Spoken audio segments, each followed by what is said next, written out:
Okay, so here we'll look at an integral that uses the properties of trigonometric functions to allow us to evaluate it pretty easily. So the two things that we'll need to know are sine squared plus cosine squared is one, so the Pythagorean identity. And then one more, and that is the derivative of sine of x equals cosine of x.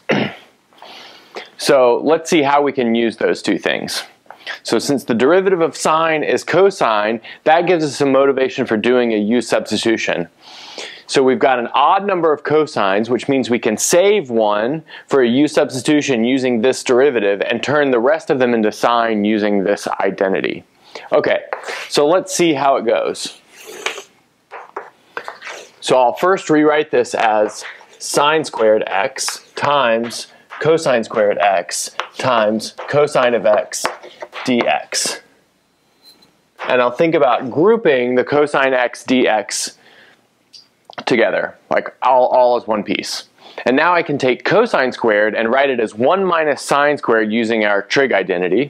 So let's do that. So this is sine squared x 1 minus sine squared x times cosine of x dx. Again, I'll put that in parentheses. So now we have an obvious u substitution that we can do. So if we let u equal sine x, then that gives us du equals cosine x dx.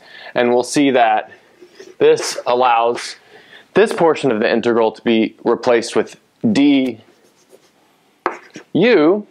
and this portion to be replaced with u squared times 1 minus u squared. Okay, great. So we're almost there. So now, using this substitution, we can rewrite the integral as, so I'll distribute the u squared. So this is u squared minus u to the fourth du.